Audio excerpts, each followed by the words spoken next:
sebisa mungkin kalau ketika kamu ngambil beasiswa, kamu itu memang sudah kerja. Kecuali kamu memang menggeluti dunia riset atau kamu mau jadi dosen. Karena menurut aku kalau kamu memang mau jadi profesional bekerja, itu exposure-nya lebih baik.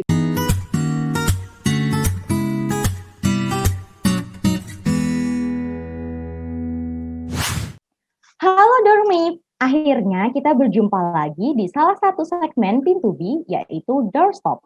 Kalau Dormit belum tahu apa itu Pintu-B dan belum nonton Doorstop kita sebelumnya, Dormit bisa klik video kita sebelumnya. Di segmen Doorstop, kita akan berbincang dan ngobrol dengan teman-teman dan juga kakak-kakak kita yang sedang menempuh perguruan tinggi.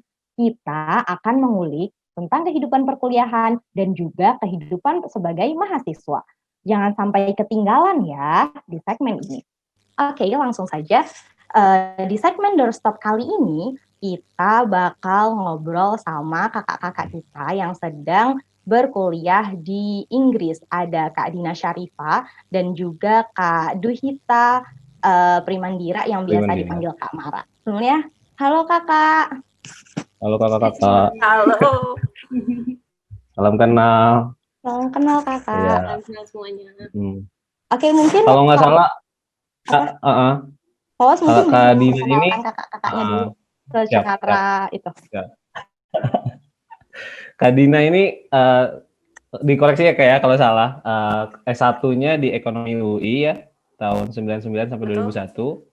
Kemudian S2 di Edinburgh Business School, Heriot Watt University, Scotland. Dari tahun 2019. Baru kemarin, betul. Oh iya, betul. Ya. Oke. Kalau satu lagi ada Kak Mara. Halo Kak Mara. Hai. Kak Mara ini S1-nya di HI Unpar, betul? HI Unpar tahun 2010 sampai 2014. Kemudian S2-nya di Anthropology and Development, London School of Economics, 2018 sampai 2019. Wow, LSI ya.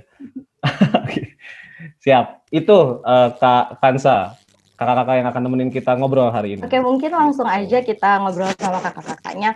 Sebelumnya aku mau nanya ke Kak Dina dulu aja deh. Kak Dina, sebetulnya kenapa Kak Dina memilih studi di Edinburgh Business School, Kak? Ceritaku sebetulnya agak panjang sih kan saya. Cuma gini, kemarin waktu memutuskan untuk kembali S2 setelah bertahun-tahun ya, 18 tahun ya, Fawas sempat ngitung. Wow. Gitu. Jadi sebetulnya yang jadi pertimbangan saya bukannya tempat. Jadi tempat itu lebih ke ini saya domestik atau saya ngambil di luar. Kalau domestik itu harus jalan sendiri gitu ya, face to face, dan kalau di luar tentunya online. Jadi yang pertimbangan saya itu, saya punya keluarga, saya adalah ibu dari 2 anak saya umur 17 dan umur 13.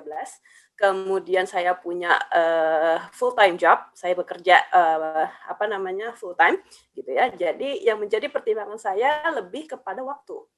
Gitu. Jadi saat itulah kemudian saya memutuskan untuk saya kayaknya bagusnya online. Kalaupun face to face saya harusnya malam. Tapi kira-kira ini ganggu nggak nih kualitas waktu saya bersama keluarga dan juga konsentrasi saya, fokus saya di pekerjaan. Gitu. Jadi sebetulnya lebih ke itu tuh. Lebih ke situ.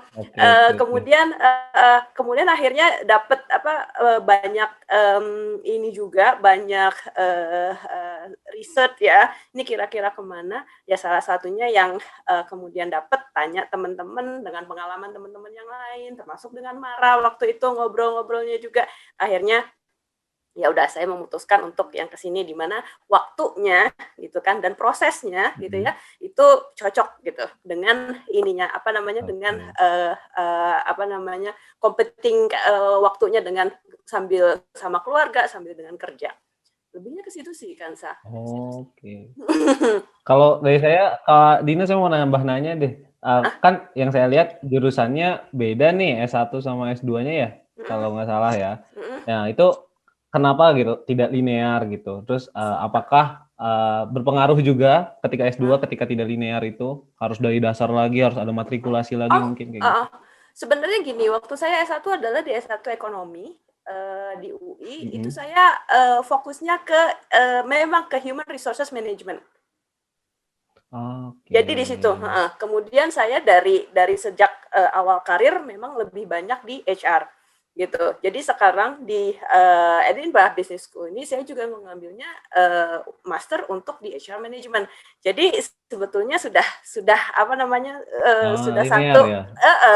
udah searah itu, linear, gitu. Okay. Dimana kemudian akhirnya gimana? Kalau tesisnya harus ada korelasi nggak sama apa yang dikerjakan di skripsi misalnya kayak gitu? Nah, itu di Edinburgh Business School ini nggak ada tesis sih, Fawas. Jadi kita betul-betul menyelesaikan 9 courses. 9 courses itu kita selesaikan dalam waktu 5 tahun. Paling maksimal ya, saya nggak mau sekolah 5 tahun itu kelamaan. Gitu. Jadi saya kejar terus gitu kan, biar segera selesai. Dan kemarin course yang terakhir yang saya ambil adalah di tanggal 9 kemarin Desember itu selesai. Gitu. Saya tinggal menanti pengumumannya di Januari. Gitu. Kenapa kemudian dan di Heriot Watt Edinburgh Business School ini lebih kita betul-betul punya kebebasan untuk belajar sendiri. Jadi yang menurut saya itu cocok sama profil saya yang suka baca gitu, suka cari tahu gitu kan ya, seneng diskusi dan cari pemikiran orang gimana sih gitu kan ya. Nah, itu tuh udah sesuai dengan profil saya menurut saya ya. Gitu. Jadi tanpa saya harus di-push masuk ke dalam kelas, di-push untuk belajar, di-push untuk ujian segala macam, itu bisa jalan sendiri. Oke. Mungkin aku pengen jadi tanya ke Kak Mara nih. Tadi kan kalau Kak Dina lumayan berbeda ya, tapi sebetulnya dari awalnya fokusnya udah sama-sama ke human resource. Kalau Kak Mara ini S1-nya HI, tapi S2-nya antropologi. Iya. And development gitu. Itu kenapa Kak, dan juga kenapa milihnya di London School of Economics? Sebenarnya sih kenapa ngambil antropologi itu juga sebuah debat yang panjang, karena sebenarnya kenapa ngambil anthropology and development, karena memang aku udah kerja di development. Dulu aku sama Mbak Dina kerja bareng bahkan. Jadi awalnya aku mikir kayak, mungkin aku mau fokus untuk ngambil development management. Memang aku tahu HI itu, dari HI Unpar pada saat aku lulus belum ada pengkhususan. Sementara kayak misalnya HI UGM memang sejak awal mereka modulnya itu ada pengkhususan gitu. Jadi karena aku nggak ada pengkhususan, aku harus mencari pengkhususan aku sendiri gitu, yang mana terbentuk ketika aku kerja. Ketika aku kerja tahun 2015 aku mulai masuk ke development. Setelah masuk ke development, kemudian aku menemukan bahwa kayak aku senang nih untuk kerja di development ini gitu. Kemudian aku masuk ke project yang namanya inovasi, program pendidikan. Dan kemudian di situ aku baru mendalami gitu dunia development, apa sebenarnya yang dilakukan oleh proyek-proyek yang didonori dari asing ini gitu. Nah, kemudian kenapa antropologi? Awalnya sebenarnya aku mau ngambil development management, tapi karena sehari-hari aku sudah bergelut dengan program manajemen gitu, hal-hal yang serupa. Kemudian ketika aku riset tentang modulnya, kok sama yang dikerjain hari-hari gitu. Apa bedanya gitu? Apa sih added value-nya gitu? Jadi kemudian ada waktu 1 tahun lagi di mana aku deferral. Nah, dari deferral itu aku kemudian memutuskan untuk ganti subjeknya ke anthropology and development, karena dari program yang aku pelajari aku lihat bahwa di Indonesia ini kan keragaman kulturnya sangat sangat dalam lah gitu. Jadi dan itu seringkali yang nggak mampu dilihat oleh orang asing yang datang, menganggap konteks-konteks itu tuh tidak ada gitu. Jadi asumsi-asumsi seperti itu tuh seringkali nggak dilihat, dan itu yang sebenarnya kritik aku terhadap development. Kenapa aku mengambil anthropology and development. Dan jujur aja di dalam modulnya itu sendiri, kemudian yang aku lakukan adalah mengkritisi diri aku sendiri sepanjang itu gitu. Yang mana di tengah-tengah kayak, kerja development lagi nggak ya gitu. Cuman itu membuat aku kayak jadinya very self-reflective gitu di dalam prosesnya. Kayak haruskah seperti ini gitu. Pihak siapa sebenarnya kepentingan yang dibawa. Jadi sisi kritikalnya tuh sangat dibangun gitu. Kemudian kenapa LSI? Well, itu LSI, tapi di saat yang sama kayak dulu sejak aku kecil tuh ayahku selalu bilang kayak, papa pingin banget nih dulu kuliah di LSI. Jadi dari kecil tuh apa sih LSI gitu. Pas udah makin gede, kemudian ngelihat bahwa LSI ini juga lumayan prominent, dan dari sisi development, dari sisi antropologi, dia juga salah satu top school di dunia gitu. Dan aku ngelihat bahwa di situ dosen-dosen yang ngajar banyak yang Nobel Peace Prize winner gitu. Kemudian mereka sering bawa orang-orang penting gitu. Ketika kamu ada di sekolah yang dikenal sebagai salah satu sekolah terbaik, mereka tuh gampang bawa orang-orang penting ke sekolah gitu. Jadi orang-orang yang misalnya setahun terakhir ini misalnya tentang Donald Economics itu baru dibahas, aku udah ketemu orangnya 2 tahun yang lalu gitu. Karena dia diundang untuk presentasi apa yang sedang dia kerjakan saat itu gitu. Jadi exposure itu yang kemudian aku lihat bahkan melalui websitenya, melalui tanya-tanya sama alumni-alumninya, itu sebenarnya yang bisa aku dapatkan dari LSI gitu. Oke. Kalau waktu studinya Kak Mara 2 tahun itu 2 tahun kan Kak Mara ya? Kalau saya lihat di 1 tahun. LinkedIn Jadi sebenarnya kenapa kalau misalnya kamu nggak online, kalau misalnya offline tuh sebenarnya banyak anak-anak yang milih ke Inggris karena periode waktunya cukup singkat. Jadi kalau misalnya kamu mau balik lagi kerja, kamu tuh nggak harus absent terlalu lama. Jadi kayak misalnya aku kan cuti sebenarnya. Jadi aku diperbolehkan untuk cuti dari kantor untuk S2. Jadi aku minta aku cuti, kemudian aku S2 selama setahun, kemudian aku balik lagi kerja. Itu sebenarnya keuntungan kalau kamu kerja. Jadi kalau kamu udah kerja, kamu sekolah, itu tuh enak di Inggris karena cepet gitu. Dan selain itu, bahkan di beberapa sekolah, kalau misalnya LSI, kalau kamu ngambil ekonomi, kamu bahkan hanya 9 bulan, tapi aku 12 bulan.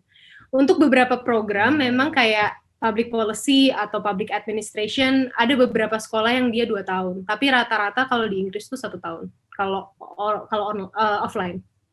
Magister, offline ya. Oke. Nah, ngomong-ngomong kerja dulu tadi Kak Mara, itu tuh jadi syarat beasiswanya Kak Mara nggak sih, chevening? Iya. Gitu. Dan saya dengar-dengar dari Kak Dina nih kemarin di spill sama Kak Dina, kalau Kak Mara ini dapat 2 beasiswa ya kayak gitu, sama Belanda 1 lagi gitu. Nah itu boleh cerita nggak sebenarnya proses pendaftarannya, kenapa akhirnya milih chevening dibanding yang di Belanda kayak gitu? Oke. Mungkin ya. Oke. Jadi sebenarnya waktu milih-milih beasiswa ada 4 beasiswa besar lah sebenarnya. Teman-teman mungkin juga udah paham kalau udah mulai research. Kalau ke US pasti pakai Fulbright, kalau ke Australia pasti pakai Australia Awards, kalau ke Belanda pasti pakai Stunet, kalau ke Inggris pasti pakai chevening. Di luar LPDP, ya, di luar LPDP. Kemudian aku waktu itu sebenarnya nggak berharap pada Fulbright karena udah susah, duitnya sedikit, jadi kayak setelah aku timbang-timbang mungkin lebih baik fokus pada yang duitnya lebih banyak dan kemungkinannya lebih besar gitu. Makanya kemudian aku fokus pada chevening buat UK, kemudian Stunet untuk Belanda. Di tahun pertama sebenarnya dua-duanya itu sebisa mungkin kalau ketika kamu ngambil beasiswa, kamu itu memang sudah kerja. Kecuali kamu memang menggeluti dunia riset atau kamu mau jadi dosen. Karena menurut aku, kalau kamu memang mau jadi profesional, bekerja, itu exposure-nya lebih baik gitu. Kamu lebih tahu di dunia kerja tuh kayak apa sih setelah kamu sekolah gitu. Suka dukanya, kemudian juga kayak apa sih sebenarnya yang menggelitik, yang ingin kamu pelajari lebih lanjut tuh apa sih gitu. Jadi sebenarnya chevening memang mewajibkan kamu tuh 2 tahun kerja, tapi dia bilang magang atau volunteering ya, pokoknya magang itu dihitung untuk kamu kerja juga gitu. Jadi ketika misalnya kamu di tengah-tengah semester magang 2-3 bulan, itu tuh sifatnya bisa dihitung atau bisa dihitung sebagai kamu kerja. Pokoknya durasinya 2 tahun. Jadi kemudian di tahun 2017 aku mendaftar untuk Stunet pertama kalinya. Cuman ini juga bedanya Stunet sama chevening itu, Stunet hanya administratif. Jadi kamu hanya submit sekali dokumen di akhir April, yang mana itu isinya ijazah kamu, nilai kamu, cover letter, esai, CV, itu kamu submit sekali, terus kamu langsung tahu hasilnya. Bedanya dengan chevening kamu submit di November, dokumen-dokumen itu, kemudian kamu interview di bulan Februari, Maret gitu, kemudian pengumumannya biasanya di bulan Juni. Jadi ketika bulan Juni itu kamu dikasih tahu kamu conditional, yang mana kamu dapat, tapi kamu harus submit dulu nilai IELTS, letter of acceptance dari kampus gitu. Jadi sebenarnya jangka rentang waktunya untuk nyiapin tuh lebih longgar untuk Chevening dibanding Stunet, karena Stunet kamu akhir April udah siap semua, masukin, udah tinggal berdoa aja gitu. Pertama kali aku daftar, aku nggak dapet Stunet, karena dulu juga niatnya mau berangkat sama mantan pacar aku. Gitu. Jadi emang kalau niatnya kurang tuh juga kurang hasilnya gitu. Jadi menarik. Jadi kalau ketika daftar beasiswa tuh mereka udah tahu lah kayak ini niatnya dikarang apa beneran ada nih unsur-unsur niatnya gitu. Jadi mereka udah bisa baca, dan aku pernah ngobrol sama orang Stunet, kenapa mereka nggak interview, kata mereka karena hasilnya buat kita sama aja gitu. Kita udah pernah nyoba antara kita interview sama kita langsung satu ronde, hasilnya sama aja orang-orangnya yang kita shortlist gitu. Jadi makanya mereka pakai itu. Kemudian jadi di tahun kedua akhirnya pas aku daftar Stunet, di saat yang sama aku daftar Chevening, aku daftar Stunet gitu. Semoga orang Stunet nggak ada yang nonton ini ya, karena akhirnya aku milih Chevening. Kenapa aku akhirnya milih Chevening? Di Belanda itu di Den Haag ada yang namanya Institute of Social Studies, yang mana itu juga institut yang sangat terkenal, dan terutama untuk orang-orang yang kerja di human rights development gitu, karena terkenal juga dengan critical thinking-nya. Tapi kemudian aku ngobrol dengan alumni lama yang lumayan prominent, kemudian aku nanya gimana menurut dia sekolahnya saat ini dibandingkan dengan LSI gitu. Kemudian dia bilang sebenarnya ya kalau ditimbang-timbang pada saat ini mungkin lebih baik pergi ke LSI karena dari segi funding mereka juga masih lebih banyak. Jadi untuk dapat orang-orang tadi opportunity itu lebih tinggi gitu. Makanya dia menganjurkan untuk aku kemudian akhirnya ngambil LSI. Karena sebenarnya secara dapat uang misalnya memang relatif lebih tinggi dapat uangnya Chevening, tapi nggak segitu signifikannya untuk kemudian aku bilang hidupnya lebih susah misalnya gitu. Nggak juga sih, teman-teman aku yang pakai Stunet juga oke-oke aja gitu. Oke Kamara, makasih. Sebetulnya menarik banget ya keterima 2 beasiswa, tapi yang nggak kalah menarik lagi Kak Dina nih. Kak Dina nih self funding ya kayak kuliahnya, dan itu setelah 18 tahun lulus S1 kalau nggak salah. Iya nggak sih, bener nggak sih? Mungkin kakak bisa koreksi. Itu apa pertimbangannya, kemudian gimana bisa setelah 18 tahun self funding terus S2, itu menarik banget sih Kak. Mungkin Kak Dina bisa cerita. Itu gara-garanya gaul sama temen-temennya yang bentuknya kayak Mara gini loh.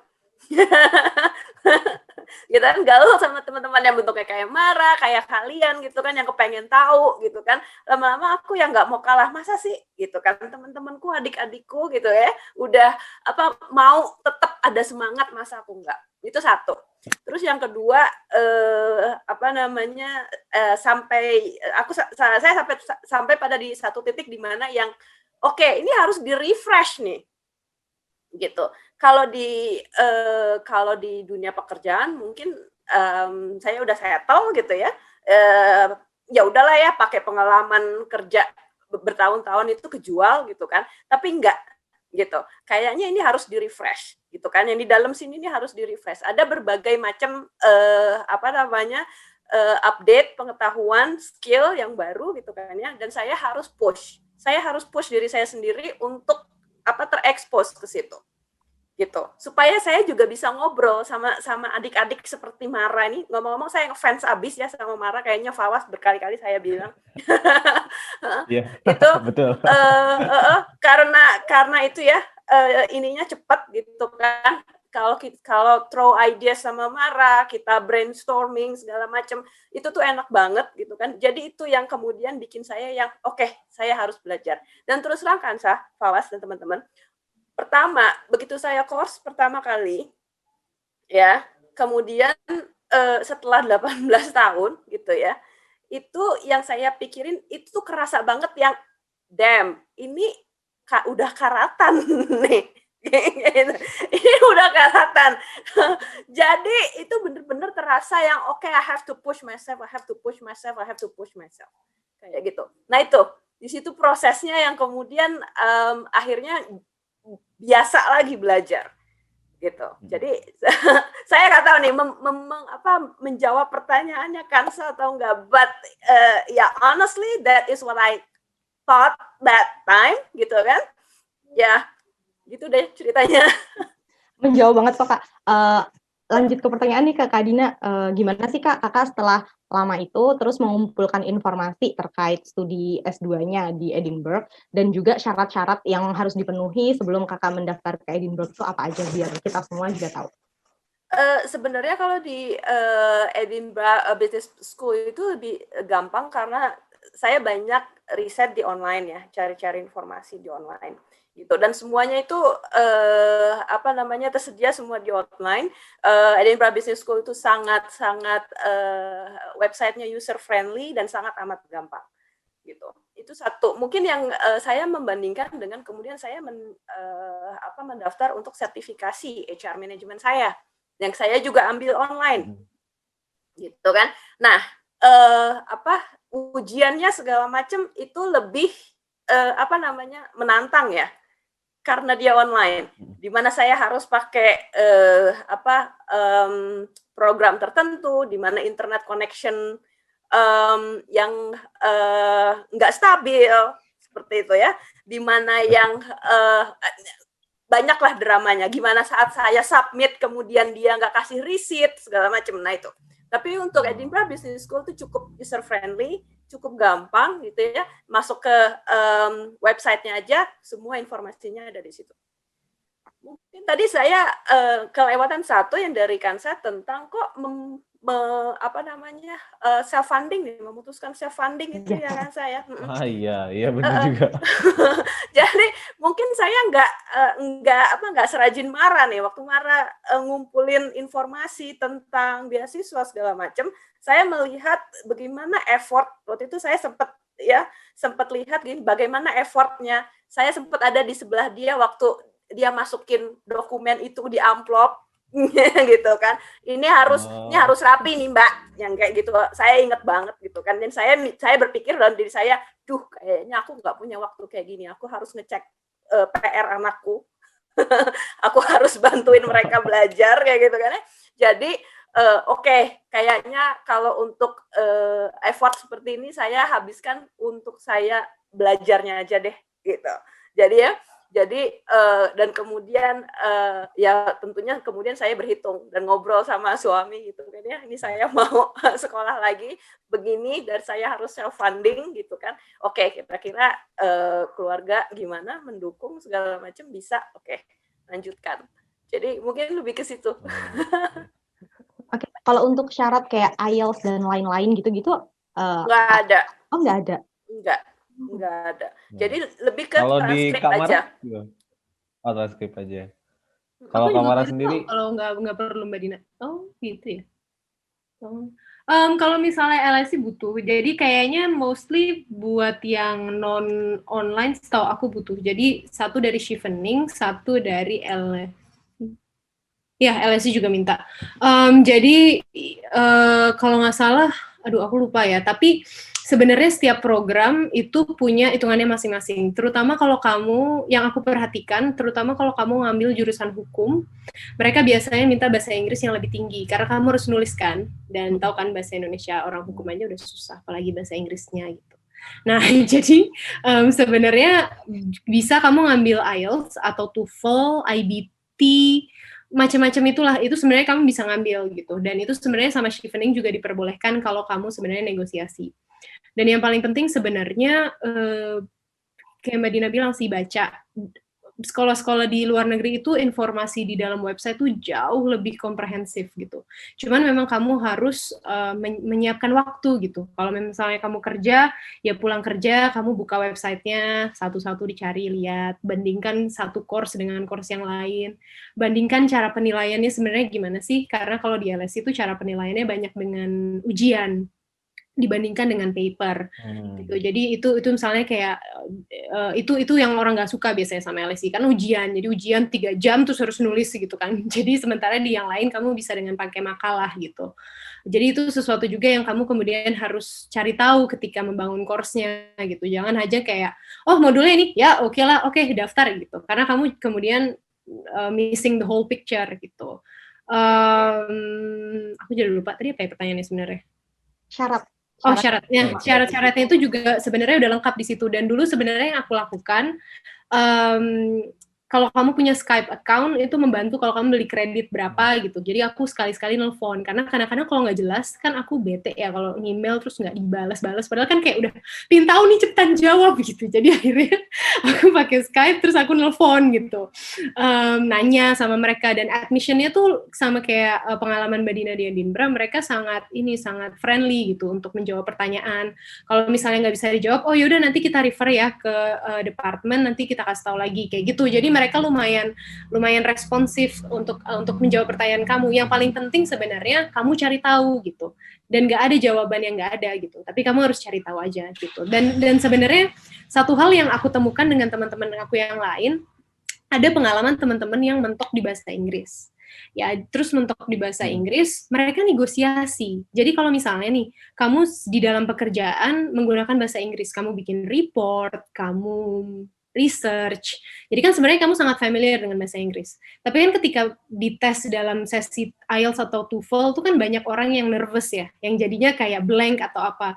Jadi ada 1-2 teman aku yang aku tahu mereka datang ke sekolahnya bilang, saya nggak bisa nih ketemu IELTS 7 misalnya gitu. Tapi ini bukti saya nulis, ini publikasi saya, ini contoh saya belajar bahasa Inggris, blablabla. Akhirnya dia diterima gitu. Jadi sekolahnya bisa terima. Jadi jangan kecil hati ketika dibilang oh nggak bisa nih bahasa Inggrisnya kurang 0,5 misalnya gitu. Coba aja negosiasi gitu. Karena itu nggak dead end gitu. Dan jangan lupa sekolah-sekolah di luar negeri ini butuh kita, bukan nggak cuma kita yang butuh mereka gitu. Kita bayar kenapa tuh Kak kalau boleh jelasin? Oh, alasannya itu. Iya. Kupikir mau glorifikasi orang Indonesia gitu. Enggak. Oh iya itu boleh lah. Tapi kita bayar lebih mahal.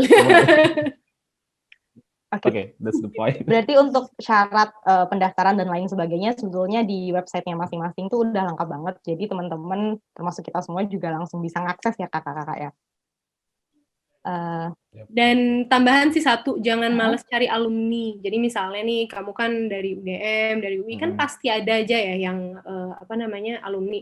Kadang-kadang aku kayak nggak tahu malu aja, cari aja di LinkedIn gitu, LSE gitu. Terus aku message, ada yang baik jawab, ada yang nggak baik nggak dijawab, ya udah terima nasibnya aja. Tapi maksudnya kan opportunity untuk nanya itu selalu ada gitu, dan selalu cari tahu aja dari lingkaran kalian gitu. Siapa sih yang pernah daftar atau bahkan di sekolah lain untuk tanya-tanya aja kayak gimana sih gitu. Oke Kak, kan kakak-kakaknya dua-duanya nih S1-nya di Indonesia ya. Tapi S2-nya ambil di luar negeri. Kira-kira ada nggak sih Kak perbedaan mungkin cara belajar, metode kuliahnya, atau dan lain sebagainya? Terserah Kak Dina dulu apa Kak Mara dulu? Kalau aku ngelihatnya, boleh. Kalau aku ngelihatnya cara berpikir ya. Cara berpikirnya tuh beda. Gitu. Dan ini juga nggak tahu, mungkin kalau saya mungkin karena udah kelamaan ya, jadi kalau saya melihatnya sangat amat berbeda dan akan sangat membantu kalau memang ada pengalaman kerja gitu. Jadi sudah punya cara berpikir yang berbeda dengan analytical thinking, dengan pengalaman di dunia nyata, melihat masalah-masalah yang sebenarnya gitu kan, dan cara kita manuvernya gimana gitu, itu bantu banget gitu. Jadi dari awal waktu S1 saya yang bertahun-tahun yang lalu, di mana saya yang harus push ini, belajar ini, ditunjukin ini, bahannya ini segala macam. Kalau nggak masuk, kalau absen kurang dari 70% nggak boleh ujian ya, kayak gitu kan ya, gitu. Iya. Itu udah nggak ada lagi gitu. Dan itu juga cara berpikir itu tuh ya, kalau kita udah terjun ke dalam dunia kerja kan juga ya enggak harus udah dewasa sendiri, bisa mikir sendiri gitu kan, cara berpikirnya gimana. Cara berpikir itu kemudian tertuang dalam kalau kita nulis. Ininya cara nalarnya orang Indonesia itu biasanya berbeda dengan nalarnya orang dari negara lain, dan itu tertuang dalam tulisan. Kita bisa berputar-putar kemana-mana gitu kan, tapi mereka bisa yang A, B, C, D, E. Nanti mungkin Mara yang bisa cerita ya. Saya sama Mara punya pengalaman yang sama, 3 jam ujian. Kayaknya itu memang UK system kayak gitu ya Mara ya. Jadi 3 jam ujian gitu kan, tulis tangan gitu, atau paper yang harus dikumpulin 24 jam gitu. Itu dan itu benar-benar yang kita di press ya kan. Ini under pressure gimana. Nah itu.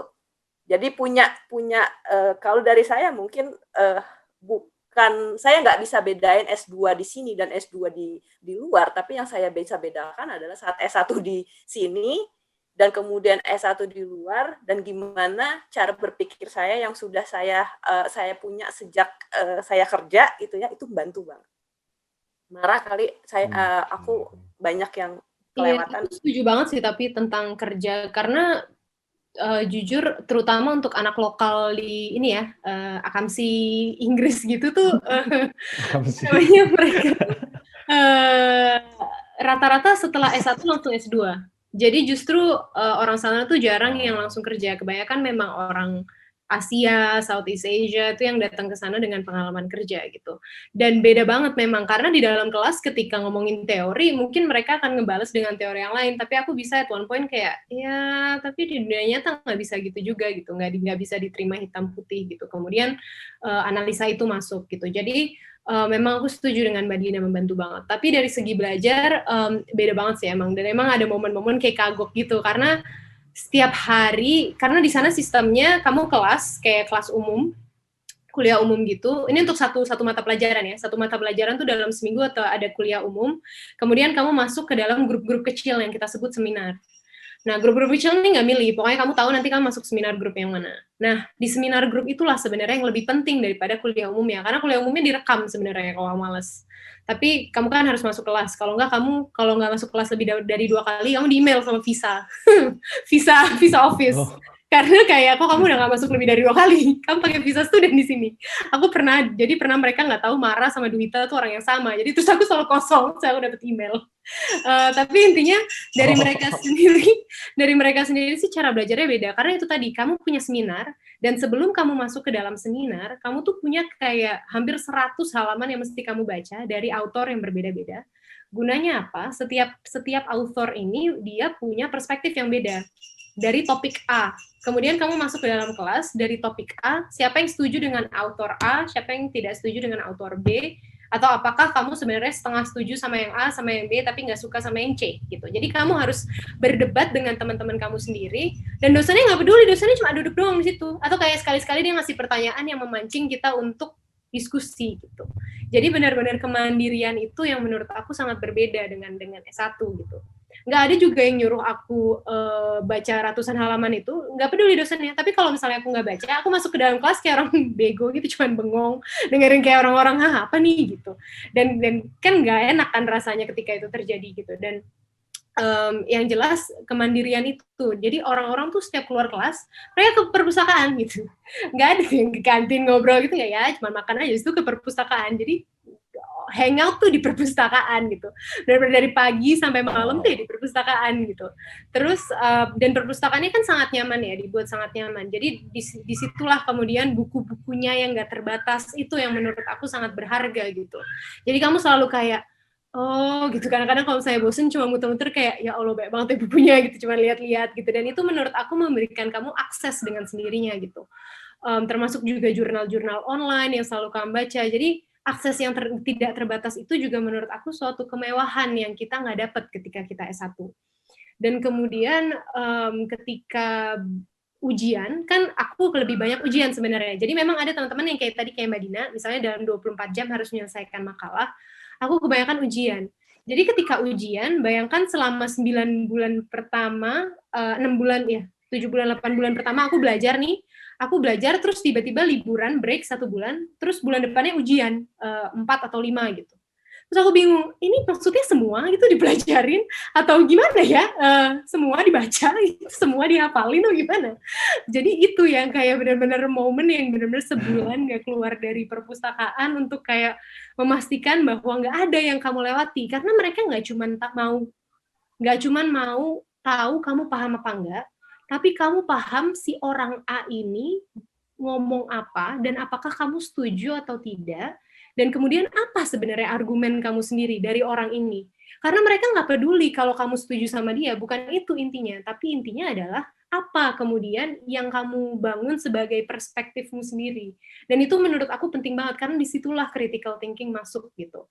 Dan kayak tadi Madina bilang, ada strukturnya, ada struktur, jelasin dulu apa konsepnya, apa contohnya, siapa ngomong apa, jadi ada strukturnya yang selalu harus kita ikutin gitu.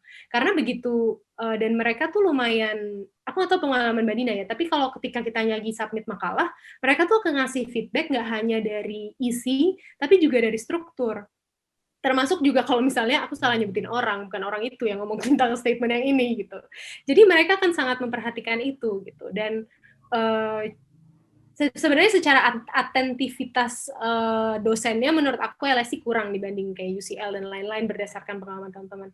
Tapi menurut aku dari sisi belajar itu sih, dan kemandirian itu yang sebenarnya menurut aku karena aku full time student itu juga membuat aku kemudian memahami diri aku lebih baik gitu. Kayak karena aku harus disiplin kan, nggak ada yang ngasih tahu lagi kayak ayo belajar gitu, nggak ada lagi kan. Jadi aku harus kayak di negeri orang, bayangin di negeri orang, bangun pagi bisa terserah jam berapa, mau belajar apa enggak terserah. Jadi kedisiplinan itulah juga yang harus dibangun gitu. Dan juga menyadari, oh ternyata gue sukanya belajar kayak gini nih. Oh ternyata yang kayak gini nggak enak nih di tempat rame, lebih suka yang sepi atau apa gitu. Jadi kamu juga semakin mengenal diri kamu sendiri, itu sih menurut aku juga yang berharga dari pengalaman itu. Wow, menarik banget ya. Ternyata kayak challenging banget gitu kalau didengerin ya. Oke Kak, mungkin karena Kak Mara ini full time di sana waktu belajar, kondisi sosial masyarakat di sana gimana sih Kak? Dan apakah Kakak sempat mengalami culture shock mungkin? Terus gimana intinya kehidupan di... Ada persiapan yang dilakukan juga nggak sebelum berangkat misalnya terkait perbedaan sosial di sana gitu? Atau bahasa justru kayak gitu? Sebenarnya pede aja sih. Karena kayak sebenarnya gini sih, yang jelas ketika datang ke Inggris sebagai mahasiswa dari Asia Tenggara yang pakai beasiswa, kan jelas aku nggak hidup di daerah Kensington ya bersama Ratu Inggris gitu. Jadi aku tinggal di daerah imigran gitu, yang mana kayak ya lumayan nyaman lah gitu, nggak di pusat kota banget karena juga terlalu pusing di pusat kota gitu. Emang ada pengalaman teman-teman aku yang disindir lah oleh warga lokal gitu, kayak ngapain di sini gitu, oh di sini pakai beasiswa, duit pajak saya itu ya, terus gitu. Jadi ada pengalaman cuman sebenarnya aku bisa bilang pengalaman itu sangat minor, karena sebenarnya negara-negara kayak Inggris, Belanda gitu kan isinya pendatang ya, apalagi kota-kota besar kayak London. Jadi mereka sebenarnya udah biasa ngelihat kita gitu. Karena jangan salah, kayak Inggris gitu makanan nasionalnya kari, makanan India gitu. Jadi mereka sebenarnya sangat penuh dengan pendatang gitu. Cuman memang pengalaman aku dan teman-teman aku di sana justru kita jarang punya teman orang Inggris yang benar-benar British. Karena mereka itu kalau kita mereka tuh sangat kayak in isolation gitu loh. Kayak misalnya nih kamu kuliah ke satu tempat, tapi di satu tempat itu udah ada warga lokal yang udah biasa sekolah di situ sepanjang S1, SMA, SMP gitu. Jadi mereka udah punya pertemanannya. Makanya orang-orang Inggris lokalnya sendiri tuh kebiasaan berteman dengan grup-grupnya sendiri. Tapi yang lainnya sih, apalagi orang-orang yang hadir di sekolah ya, itu menurut aku mereka sangat open gitu. Dan karena mereka juga banyak pendatang dari tempat macam-macam, yang paling penting sih kamu datang dengan keterbukaan gitu. Kamu datang dengan kayak jangan khawatir untuk pertama kali bilang halo gitu. Jangan khawatir untuk kayak nepok orang yang ada di sebelah untuk kayak ini saya gini gitu. Dan kadang-kadang karena programnya ini mereka rata-rata orangnya nggak banyak. Nggak kayak kita S1 yang satu jurusan bisa 200 orang gitu. Rata-rata maksimal 40-50 orang satu jurusan ya, walaupun satu fakultas bisa jadi banyak. Jadi kemungkinan besar kamu tuh tahu mayoritas orang-orang yang ada di situ siapa. Dan jujur kalau kamu datang dengan beasiswa, itu sangat membantu karena kamu datang dengan komunitas. Jadi ketika kamu datang nih dengan student atau shipment, aku datang dengan satu keluarga. Jadi kalau ada apa-apa, kalau aku kangen makanan Indonesia, kangen berbahasa Indonesia, aku selalu punya grup ini yang aku selalu bisa kembali ke mereka gitu. Dan Chevening itu maintenance-nya sangat baik menurut aku, maintaining network-nya. Dan itu salah satu nilai plus Chevening karena selama di sana Chevening itu sebenarnya selalu ada event, karena eventnya nggak masuk akal sih, hari Selasa di ujung mana gitu, kayak siapa yang mau ikut kan lagi kelas gitu. Tapi maksudnya mereka tuh selalu berusaha ngasih event-event di luar kampus, supaya anak-anak Chevening ini ketemu. Karena anak-anak Chevening ini kan totalnya tuh hampir 3.000-an orang dari seluruh dunia. Yang mana di sana kita ketemu waktu pertama datang dan waktu sebelum pulang gitu. Jadi di dalam kampus kamu nanti pasti ketemu lagi, oh ini orangnya gitu. Jadi bahkan kamu tuh datang gak cuma title anak kampus itu, tapi juga ada title Chevening. Jadi kalau kamu kenalan kadang-kadang kayak oh Chevening juga ya gitu. Jadi semakin kayak ada bridging gitu untuk membangun keakraban yang mana menurut aku itu sangat membantu. Dan kalau misalnya kamu tinggal di sana, kan ada opsi tuh, either kamu tinggal di mes, asrama yang dari sekolah, atau nyari rumah sendiri. Karena aku pelit, jadi aku milih rumah sendiri. Karena biasanya housing mahasiswa tuh lebih mahal. Tapi sesuatu yang aku nggak dapet jadinya adalah kesempatan untuk kayak gathering sama mahasiswa-mahasiswa di dalam asrama gitu loh. Gitu. Dan dulu kan aku nggak kepikiran ya, oh ternyata dapat nilai plus itu juga gitu. Jadi menurut aku ketika teman-teman berangkat itu nilai plus yang bisa teman-teman pertimbangkan. Tapi dari sisi finansial dulu aku memang lebih murah dan aku dapat teman serumah yang teman-teman mahasiswa juga yang dari Norway, dari Brazil. Jadi yang mereka sama-sama S2 gitu. Cuman memang butuh itu tadi waktu ketelatenan untuk telepon satu-satu, Skype untuk viewing rumahnya jam 2 pagi karena time difference gitu. Jadi butuh ya itu aja. Mungkin karena aku excited ya waktu itu. Jadi kayak jam 2 pagi biarlah aku lihat aja rumahnya gitu. Jadi menurut aku itu aja sih. Cuman kalau culture shock memang ada beberapa teman-teman juga yang ngalamin, terutama pas winter, karena winter tuh dingin banget, dan kalau kamu nggak berlokasi di London yang ramai, misalnya kamu di satu desa yang kecil, terus kamu sendirian, kamu bisa merasa very isolated. Tapi menurut aku disinilah kampus-kampus bagus ini juga masuk, karena mereka sangat mementingkan mental well-being-nya. Mereka tuh punya kayak apa ya, kayak bukan psikolog sih, apa ya, consulting gitu, apa sih Mbak Dina judulnya? Kayak assistance program gitu kan? Iya, ada pendampingan. Pendampingan ya, jadi kamu selalu bisa kayak datang terus kamu bilang gitu, kamu punya problem. Bahkan ada temen aku yang akhirnya ditemenin jalan-jalan. Jadi seminggu sekali mereka akan janjian di satu waktu, kemudian mereka ditemenin jalan-jalan buat ngobrol, supaya temen aku ini punya tempat aja buat mencurahkan perasaan dia gitu. Yang mana itu menurut aku bagus banget. Dan yang paling penting adalah ketika kamu mengalami challenge untuk belajar, mereka tuh sangat mengenali learning difficulty di luar kamu bodoh gitu. Jadi menurut aku itu penting banget, karena teman aku dulu ada yang dia first language-nya English, padahal dia bukan orang sana, jadi dia juga imigran. Dia juga penerima beasiswa, terus dia bilang kayak, kok lama ya aku bacanya gitu, kok pemahamannya susah ya. Dan di sana tuh mereka selalu punya tim untuk bantu kamu. Kalau kamu punya learning difficulty, kamu selalu bisa datang ke tim ini, mereka akan bantu. Dan teman aku ini dites.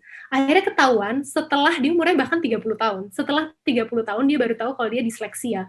Tapi disleksia yang khusus sesuatu gitu. Dan yang dilakukan oleh sekolah ini adalah ketika dia ujian sendiri. Dia nggak akan ujian bareng sama teman-teman yang lain. Karena mereka mengenali bahwa dia punya keterbatasan dan mereka berusaha mengakomodir itu supaya kamu nggak gagal. Makanya menurut aku yang paling penting keterbukaan tadi. Datanglah dengan tangan terbuka, jangan khawatir salah, jangan khawatir dilihat jelek gitu. Karena mereka sangat mengakomodir itu. Wow, banyak informasi yang baru saya dapatkan. Oke. Kak Mara, saya pengen tanyanya ini deh, kalau masalah living cost gitu di sana, misalnya dari tempat tinggal tadi udah di-mention sedikit-sedikit, kemudian untuk konsumsi sehari-hari misalnya makan, minum, terus hiburan, transport, beli pakaian gitu di sana. Sebenarnya Kalau murah misalnya banget sih. winter kan perlu. Iya, sebenarnya murah banget kalau kamu pelit kayak aku terutama, karena kayak selalu berusaha mencari kayak gimana sih caranya hidup murah gitu. Dan semuanya nih, kita kan di dunia yang ini ya, zaman internet gitu. Semua tuh ada di internet kalau kamu nyari gitu. Jadi aku selalu nyari kayak gimana sih yang murah. Misalnya nih beli baju, di sana mereka tuh selalu ada apa sih namanya, second hand gitu, vintage. Jadi mereka tuh iya, thrift shop. Nah, jadi orang-orang kaya nih yang ada di Kensington tadi, mereka suka nyumbang-nyumbang bajunya. Nah, itu selalu dijual dengan lebih murah gitu. Jadi kayak 4 pound sterling gitu. Udah bisa kayak dapet jaket yang bagus atau apa gitu. Jadi nggak perlu pusing-pusing kayak H&M kadang-kadang, ke thrift shop aja deket rumah. Gitu misalnya. Kalau housing sebenarnya kalau misalnya kalian, ini juga tricky karena housing itu kan kalian kalau asrama, kalian tuh berburu dengan anak-anak yang lain, cepet-cepetan kan. Kalau kalian agak datang belakangan, biasanya kalian udah dapetnya yang harga 800 pound sterling, 1000 pound sterling. Kalau dari Chevening zaman aku tuh dapat 1.300 per bulan di London. Tapi kalau yang non-London dapatnya 1.000 pound sterling. Student tuh dulu dapat 900 euro kalau nggak salah. Sebenarnya nggak enaknya UK kalau kalian mau jalan-jalan ke Eropa tuh, satu, kalian butuh visa lain dan kalian harus nyebrang. Sementara kalau di Belanda tuh kayak kalau kalian mau road trip ya udah tinggal naik bus aja keliling-keliling gitu. Cuman kalau di UK sendiri sebenarnya selama kalian masak, yang mana kalian punya banyak waktu juga untuk melakukan itu dan nggak perlu masak rendang tiap hari. Terus kayak rumah juga kalau misalnya kalian rajin, kalian bisa nyari yang lebih murah. Atau bahkan beberapa anak-anak tuh sebenarnya mereka datang dulu ke Inggris, mereka bisa ada yang namanya wisma mahasiswa. Pokoknya punyanya KBRI, wisma gitu untuk kalian misalnya beberapa hari awal kalau kalian belum menemukan rumah. Terus kalian setelah itu baru nyari-nyari rumah di sana selama seminggu awal gitu. Soalnya Chevening itu memperbolehkan kalian datang sebulan bahkan ya sebelum programnya mulai gitu. Karena aku di sana tuh bahkan sebulan sebelum programnya mulai gitu. Jadi kalian bisa menggunakan waktu itu untuk itu tadi beradaptasi sama udara, sama lingkungan, jalan-jalan dulu yang kayak gitu. Jadi kayak kalian terbentuk gitu. Oh, aksesnya gini, oh transportnya gini, oh ini kesini gitu. Makanan sih banyak banget kok yang murah dan kayak dulu aku bahkan sempat bikin list gitu kayak gimana caranya hidup dengan murah di Inggris karena banyak banget, ada banyak juga app-app yang kayak karena mereka banyak startup, ada misalnya startup yang dia tuh lagi baru bikin fintech gitu. Kalau kamu ngisi survei dapat 50 pound sterling, nah dapat dulu aku 50 pound sterling buat beli parfum gitu. Jadi kayak ada aja pasti kesempatannya buat yang kayak gitu. Atau teman-teman aku juga banyak yang part time dan kalian memang boleh part time. Jadi part-time itu diperbolehkan dan bahkan ada yang serandom misalnya ada app kalian waiting tables gitu, jadi ada panggilan misalnya jam segini sampai jam segini gitu. Oh, nggak kelas nih, ikut gitu. Itu tuh juga ada dan itu menurut aku juga duit tambahan. Tapi 1.300 tuh menurut aku cukup banget. Saran aku sih paling maksimal tuh 50% buat housing, yang mana itu aku lakukan, 50% buat rumah. Nah, 50%-nya itu bisa kalian buat makan, jalan-jalan, karena jalan-jalan di sana juga murah banget.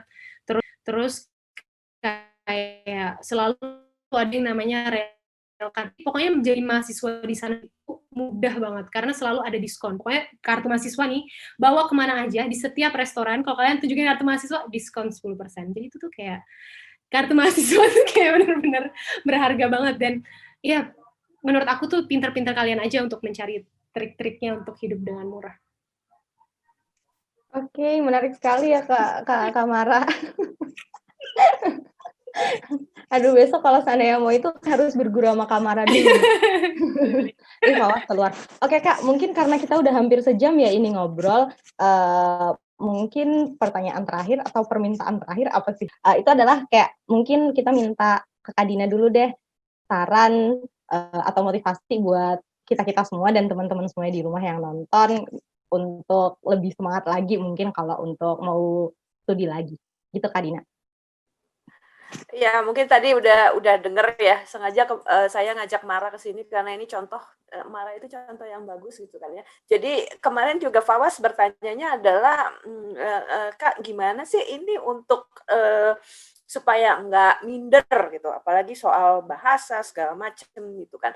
Ya enggak, jadi ya awalnya adalah nekat aja gitu, nekat aja gitu satu. Kemudian yang kedua memang niat ya, jangan niat mau berangkat sama mantan pacar itu jangan gitu, niatnya memang untuk belajar, niatnya udah betul terukur segala macamnya itu juga bisa dan apa namanya jangan pernah merasa rendah diri, jangan pernah merasa minder karena semua itu kita punya limited condition setiap dari kita, mungkin ada yang budget ya, keuangan, mungkin ada yang bahasa. Kalau saya adalah waktu, saya harus bagi waktu dengan keluarga, gitu kan. Ada aja, mungkin nggak bisa ninggalin, ya kan, ada sambil ngurusin orang tua, misalnya. Kita semua punya limited conditions, tapi itu bukan kemudian melimitasi kita. Itu bukan batasan kita untuk kemudian mengejar, ya kan. Ini cita-citanya. Masing-masing dari kita punya perjuangannya masing-masing. Jadi seperti tadi Mara bilang, ada yang teman disleksia atau ada yang kesulitan belajar, tapi toh ternyata ada caranya, gitu. Masing-masing ada, gitu. Kita begitu kita niat untuk mengambil, itu ya, mengambil untuk sekolah segala macam, itu semua pasti kemudian ada caranya, gitu.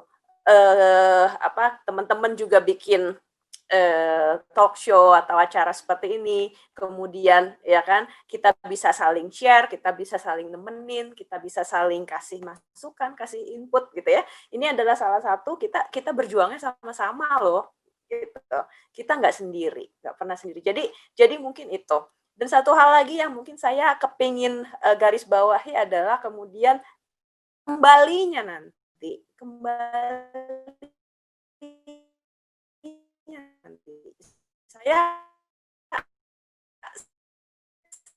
saya nungguin nih punya cara berpikir, writing skill yang bagus, punya pikiran terbuka, open minded, itu yang kita cari di lapangan kerja.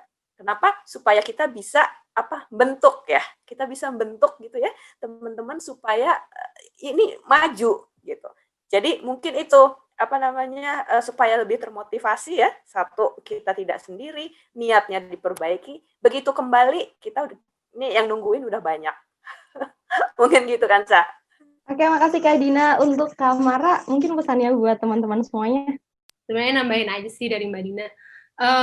Yang paling penting sekarang tuh S2 udah banyak banget kesempatannya, banyak sekali caranya. Yang paling penting tuh mencari tahu, jangan berhenti mencari tahu, jangan berhenti bertanya.